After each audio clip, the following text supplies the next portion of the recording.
Today, we're talking about credit scores and business loans, and can something really big and bad on your credit score ruin your small business acquisition dream?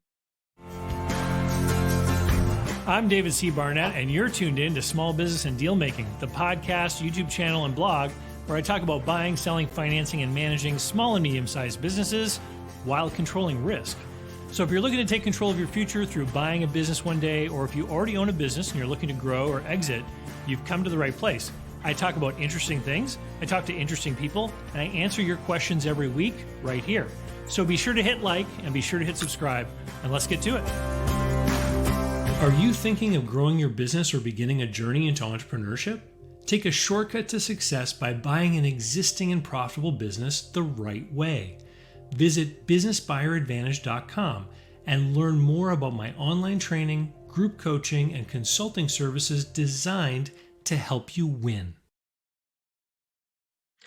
All right, so I got a question submitted by Peter about credit scores and getting a loan to buy a business, and I'm gonna play it for you here in a few minutes.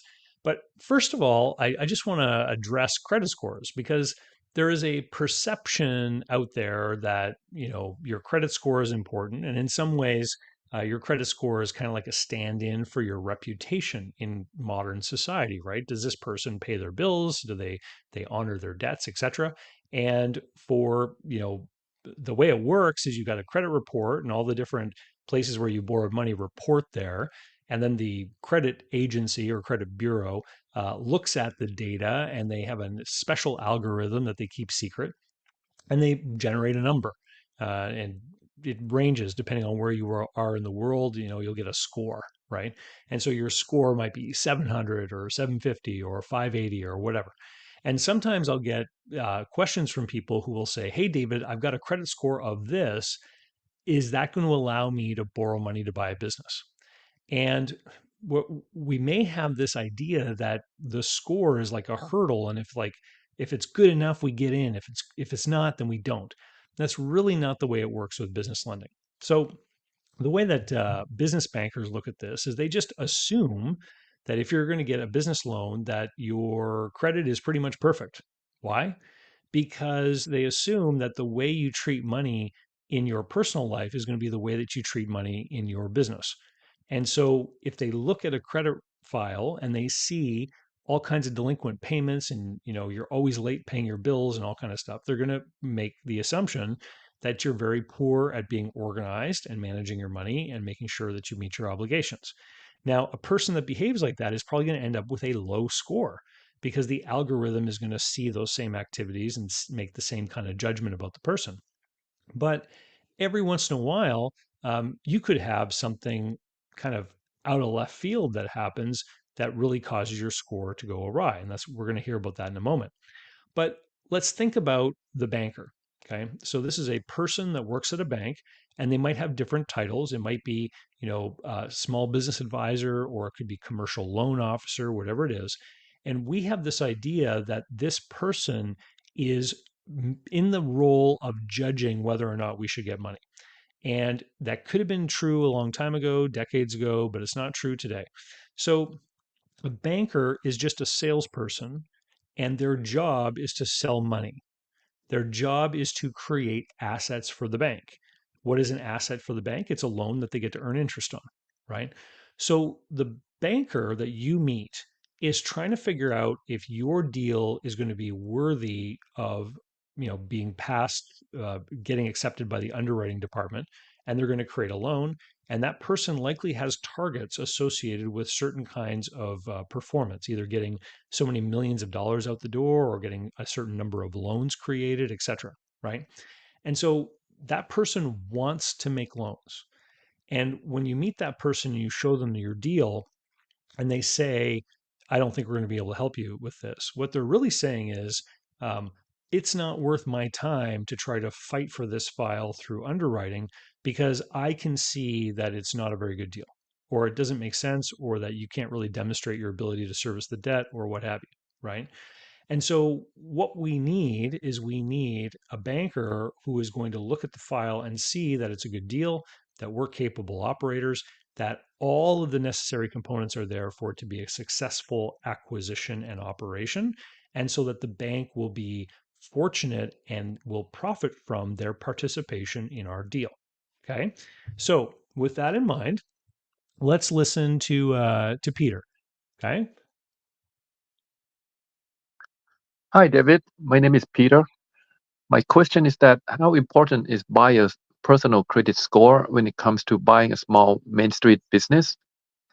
I have an excellent credit score my entire life, but it's going to get lowered soon because of a huge medical bills that I disagreed and they were sent to a collection agency. It would certainly lower the credit score. Would this decrease a chance of getting a loan to buy a business? And any advice that you could give in this situation? Thank you and love your show. Well, thanks, Peter, for submitting that. And for any of you out there who are curious, what he did is he went to davidcbarnett.com, and on the side, there's a little floating tab that allows you to leave a voicemail message. And that's what Peter did. So, so great question. Thank you, Peter, for calling that in. So let's think about this within the context of what I've just went over, right? So Peter's saying that his credit report shows that he's responsible, that he pays his bills on time, that he meets his obligations and has for years and years and years. And now there's a dispute over whether or not he owes money for a medical bill. Okay. And of course, the hospital or whatever provider it was, they're trying to get money from Peter, right? So what is the playbook for collections? Well, I'm going to give it to us here quickly, but I just also want to let you know that in July, I've got a Monday live stream speaker coming who is the owner of collection agencies in Canada and the US. And he's going to be coming here to talk about collections. Okay. And so uh, tune in, Peter, for that conversation. And anyone else who's really curious about the collection industry, tune in. It's going to be a great conversation. Uh, and make sure you're on my email list so you get alerted that for that conversation, davidcbarnettlist.com. So just being referred to a collection agency does not make your credit score go down, right? Collection agents can submit information to the credit bureaus, the credit recording agencies, um, but they have to follow certain rules, right? And those rules can vary between Canada, the US, other countries. In the US, they can even vary depending on state or city that you happen to be in. Okay. And so what the playbook is from the hospital's point of view is they want to get money from Peter. So they're calling Peter, they're mailing him letters, they're saying, pay the money, pay the money, pay the money. Peter's saying, I don't owe it, I don't owe it, I don't owe it. So they're not just going to keep doing the same thing forever, right? Some period of time has likely lapsed where they've been asking for the money. What's the next point in the playbook is if you don't pay, we're going to refer to a credit agency and that's going to affect your credit. Now, is it? I don't know. Okay. The credit agency is going to get this record or this bill from the hospital. They're going to start calling Peter. And what are they going to say? They're going to say, "Oh, we got this thing here says you owe money. You better pay the money, or else we're going to affect your credit score." It's the biggest stick they have, right? Because everyone's been trained by like all the ads you see on TV to think my credit score is so important. Now, from a consumer credit point of view, if you get an offer in the mail saying you've been pre-approved for a new Visa card, and you go onto a website and type stuff in about your name and stuff, then you may actually get approved for that credit card based solely on your credit score. It could be a very simplistic kind of mechanism at the bank for automatically approving people for consumer credit, for a boat loan, for a car loan, for a like I said, a small credit card, etc. But remember, with these business loans, you are going to need to interact with a banker, right? You are going to need to interact with somebody who can actually look at the deal, fit the deal within the parameters of how deals are accepted and looked at from the bank's point of view, from their underwriting department. There's going to be an interface here with a human. It's not going to be like one of these pre-approved credit card things you might get in the mail. So the training in society is that the credit score is so important. The credit agents, the collection agency is going to be calling Peter. They're going to be saying, if you don't pay this right away, we're going to do this to you, right? Now, can they actually do that? Can they actually put something on the credit report saying this person didn't pay? Well, they can probably report that it's in collection, right? But is that the same as obtaining a judgment in court and then putting on the credit report that there's an outstanding judgment, right? These are all different things, and I'm not an expert on it, right? But here's the reality of what's going to happen for Peter. He's gotten bills from the hospital. He's already, pushed back against them. He's then going to start getting things from a collection agency saying, if you don't pay, I'm going to do this to you, right? He may get threats about going to court to seek a judgment, right? And as there's this escalation in the playbook of collections, Peter, you've got to keep records of everything that happens and your responses to different things. And as things progress more and more towards kind of a legal outcome, then you're probably going to need some advice from an attorney, right? Can they do this? What are my options?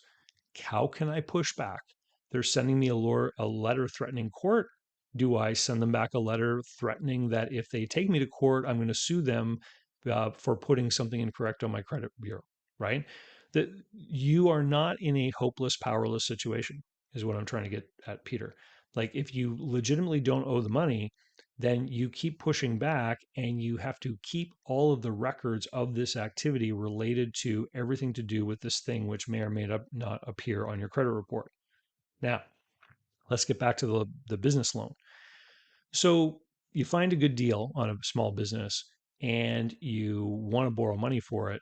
So what do? Well, you look for a business lender if you have this black spot on your credit report. You look for a business lender where you are going to have access to a really great banker who, upon demonstrating how great the deal is, will want to do the deal because the banker will see how the deal makes sense for the bank. And this is a hurdle. Like like most small business acquisitions are not done with bank loans.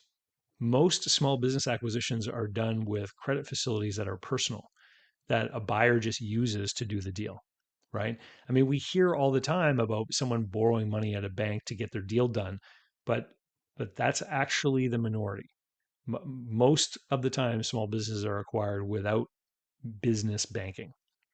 But if your deal is good enough and you can get a banker interested in your deal and you have this bad thing on your credit score, you're going to be able to explain it to them. You're going to be able to say, hey, as you can see from my credit report, I take care of my bills. I take care of my obligations. I make all my loan payments on time.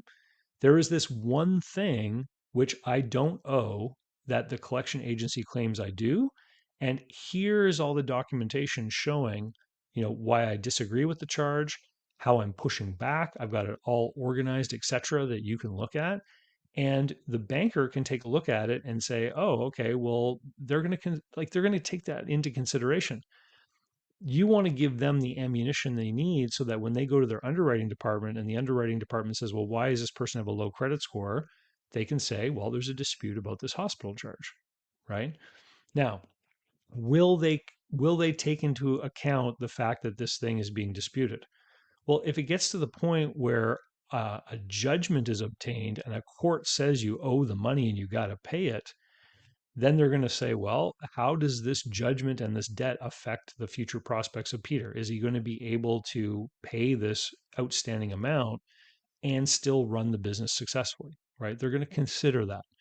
But if you really don't owe the money and you put up the proper fight and you push back, then you should be able to demonstrate that you are making progress towards this.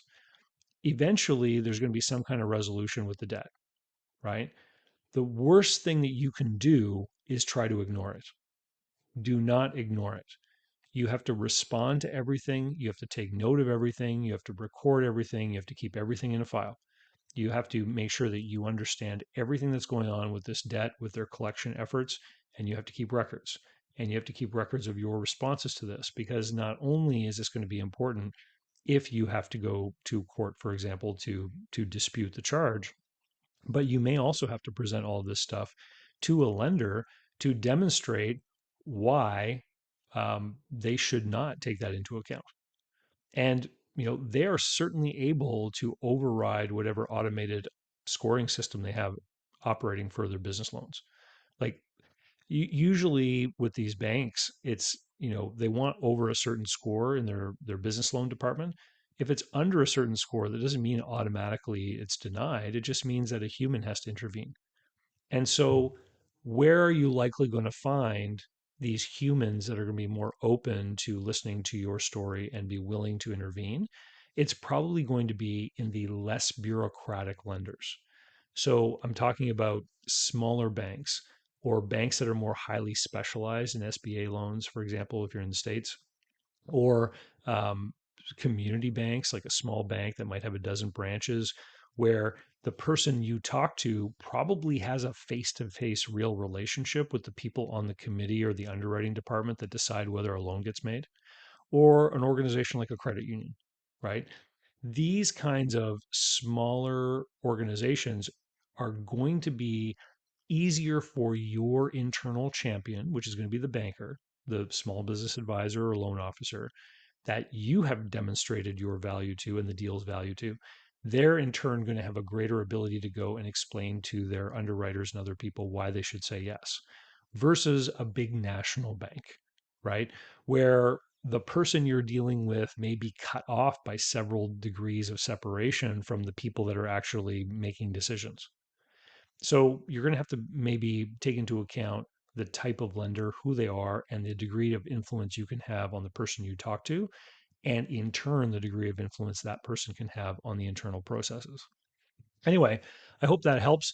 For anyone who's curious about this whole concept of collections and what people can and can't do, etc., um, tune in July. I've got a whole live stream coming that's going to be a conversation just about this, again, with the owner of a collection agency. And if you are, experiencing collection issues right now because you've done, you've got some debts, for example, in your business, and particularly with merchant cash advance in the world of small business, go check out my conversation with Kenny Butler over at endmymca.com, where we talk specifically about their program of how he helps teach people how to negotiate their way out of these MCA debts. And I've gone through that program myself, which is why I had Kenny on to talk about it. Anyway, Peter, I hope that helps. It's not the end of the world. It just means that you've got your hands full managing the situation. Uh, Continue your search. And if you find the right deal, it just means that you may have a few other hoops to jump through when it comes to the lender to demonstrate to them why this isn't going to be a problem. Anyway, hope that helps. Thanks, everyone. And if you've been in one of these scenarios before and have overcome it, especially, please share your story in the comments down below. It'd be really helpful for Peter and anyone else who might be facing this kind of scenario. And with that, I'll say see you later. We'll talk to you next time. So, how can you learn more about buying, selling, financing, and managing small and medium sized businesses? Easy. Go over to my blog site, davidcbarnett.com, where you can learn more about me and how I work with my clients. You can learn more about my books and courses that I've prepared for you. You can find out how to subscribe to my email list, the YouTube playlists, and more. There's literally hundreds of hours of content there, all for free, and I'd love for you to be my guest. Special thanks go to Mark Willis at Lake Growth Financial, today's video sponsor. Mark helps people better manage their personal and business finances through the Bank on Yourself insurance strategy. This is something I've done personally and I've seen others use it successfully for years. Go to newbankingsolution.com to find all the interviews I've done with Mark and learn more about the advantages of these programs. While there, sign up for a free consultation to learn what this solution might look like for you.